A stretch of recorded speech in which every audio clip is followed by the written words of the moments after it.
John, something you just said is not consistent with what we were told last year. Interest do we have in Afghanistan at this point with al-Qaeda gone? We went to Afghanistan for the express purpose of getting rid of al-Qaeda in Afghanistan, as well as getting Osama bin Laden.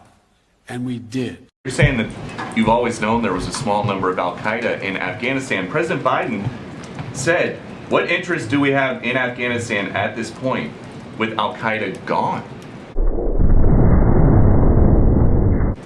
Yeah, I mean, in a major way, al-Qaeda was not playing. No, wait, let me finish. They weren't playing a major role in operations or resourcing or planning in Afghanistan. But Peter, I know specifically because I was at a different podium a year ago, and we talked about the fact that al-Qaeda had a presence in Afghanistan, but small and not incredibly powerful or potent. And I think, again, without getting into numbers, we would still assess that to be the case. So we know that the Taliban was harboring the world's most wanted terrorist.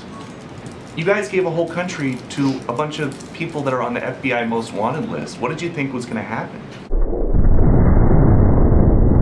I take issue with the premise that we gave a whole country to terrorist groups. I mean, again, I'd encourage you to ask. Harboring the world's #1 terrorist. How is that not giving a country to a terrorist sympathizing group?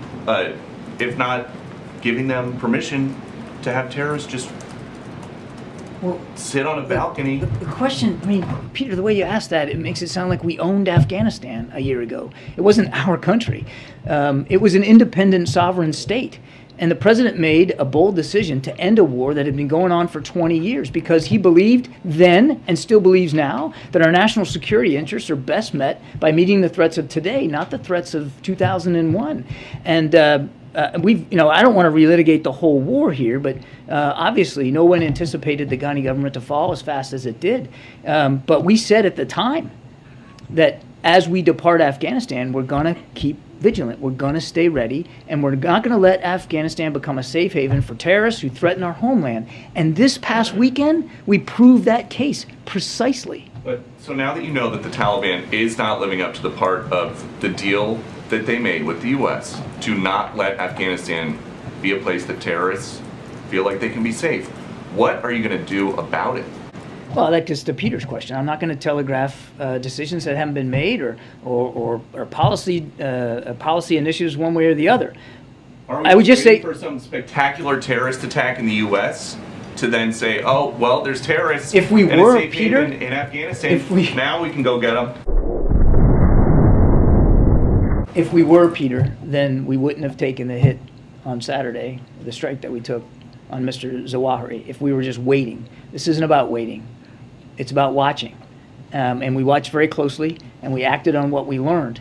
And I would go so far as to say not only the American people are safer as a result of President Biden's decision, but the rest of the world is safer. Does that mean that the threat from al-Qaeda is over?